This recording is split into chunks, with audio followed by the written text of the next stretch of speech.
अस्सलाम वालेकुम फ्रेंड्स, मैं हूं राजा शुजात और आप देख रहे हैं राजा शुजात यूट्यूब चैनल। आज की वीडियो में हम बात करेंगे सुप्रीम कोर्ट के अंदर जो केस चल रहा है उसके हवाले से और उसमें जजेस हजरात की जो ऑब्जर्वेशन आ रही हैं उसके हवाले से बात करेंगे। और इस सब की तरफ जाने से पहले आपसे ये गुजारिश है कि अगर आपने हमारा यूट्यूब चैनल सब्सक्राइब नहीं किया तो उसको आप सब्सक्राइब कर लें ताकि इस तरह की और भी इंफॉर्मेटिव वीडियोज़ आपके साथ शेयर की जा सके।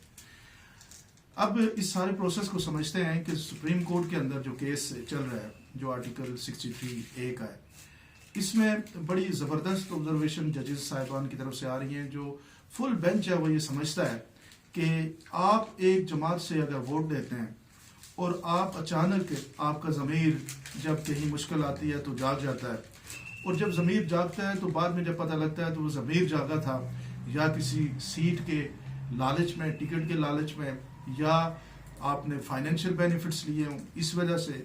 लेकिन इस सारे प्रोसेस को अगर आप गौर से देखें तो ये सारा एक जो प्रोसेस है ज़मीर जागने का, ये एक करप्शन के बुनियाद पे बनता है। अब एक सियासी जमात में जब आप आते हैं तो फिर आप उस सियासी जमात के नज़रियात को, उस सियासी जमात के मंशूर को एक्सेप्ट करके उसके अंदर आते हैं। फिर आपकी इंडिविजुअल जो हैसियत है वो ख़त्म हो जाती है। आप एक कलेक्टिव होके उस सियासी जमात का हिस्सा बनते हैं। और एक आदमी, एक एमएनए जब सियासी जमात का हिस्सा बनता है वो किस लिए बनता है? वो इसलिए बनता है कि वो एक वज़ीर-ए-आज़म को मुंतखब कर सके। वो इसलिए बनता है कि जनाब वो जब एमएनए बने तो वो असम्बली के अंदर कानून, उस जमात के मंशूर को कानून जो है उनके लॉ पास करने के लिए वो कारआमद साबित हो। लेकिन अगर एक एमएनए उसका हर 10 दिन के बाद ज़मीर जाग जाए और वो ये कहे कि वो आज़ाद है सियासी जमात छोड़ के किसी और तरफ जाने का, तो पाकिस्तान का पॉलिटिकल जो सिस्टम है वो कोलैप्स हो जाएगा। पाकिस्तान में कोई कानून पास नहीं हो सकता। पाकिस्तान के अंदर वज़ीर-ए-आज़म मुंतखब, अब हर महीने आपको वज़ीर-ए-आज़म मुंतखब करने पड़ेंगे। हर 6 माह के बाद अज़्म एतमाद आ जाएगी और उस अज़्म एतमाद के नतीजे में होगा क्या कि जनाब एक वज़ीर-ए-आज़म साहब आ रहे हैं, फिर दूसरे वज़ीर-ए-आज़म साहब आ रहे हैं, तो ये पूरा जो प्रोसेस है स्टेबिलिटी का वो ख़त्म हो जाएगा।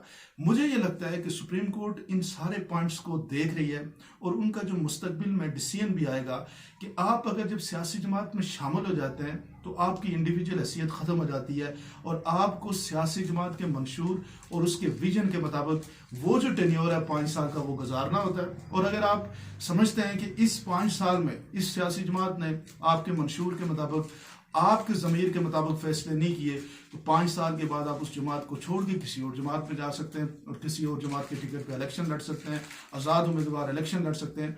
लेकिन इस सारे 5 साल के दौरान अगर आपके ज़मीर जागने शुरू हो जाएंगे तो ये पॉलिटिकल प्रोसेस इनस्टेबल हो जाएगा। मिसाल के तौर पे अभी इमरान खान को हटाने के लिए 15-20 लोगों के ज़मीर जाग गए। कल जब शहबाज शरीफ आएगा या ये पॉलिटिकल जमातें जितनी भी है सारे मिलके, इनमें से 15-20 का ज़मीर जागेगा तो वो दूसरी तरफ पे आ जाएंगे। तो ये पूरा निज़ाम जो है आपका फिर वो खड़ा ही नहीं हो पाएगा।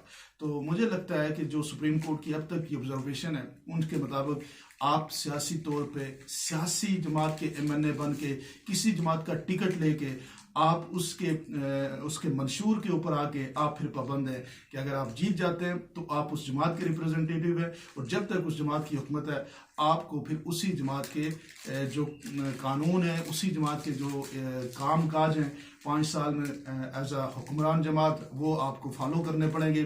और अगर आप इसको छोड़ना चाहते हैं तो 5 जब असम्बली टेन्योर ख़त्म हो तो आप छोड़ के किसी और तरफ जा सकते हैं। अगर ये नहीं इसके दरमियान में होगा तो डेफिनेटली फ्लोर क्रॉसिंग का एक कानून है और उसके मुताबिक नायल हो जाता है बंदा, और नायल ही आई थिंक मुझे लगता है शायद ताहियात भी हो या 2-3 पीरियड के लिए हो, टेन्योर के लिए हो, ये भी हो सकती है। तो ये सारी चीज़ें साबित कर रही हैं कि 63A वो इन मुनारिफ अरकान के हवाले से एक गले की हड्डी बन जाएगा और इनके वोट से किसी को भी कोई फ़ायदा नहीं होगा। जिन्होंने इनके वोट ख़रीदे हैं वो भी मुझे लगता है कि उनको पैसे वापस लेने पड़ेंगे, इससे उनको फ़ायदा कोई नहीं होगा। बहुत शुक्रिया। आप क्या समझते हैं? आप ज़रूर कमेंट सेक्शन में इसके बारे में अपनी राय का इज़हार कीजिएगा।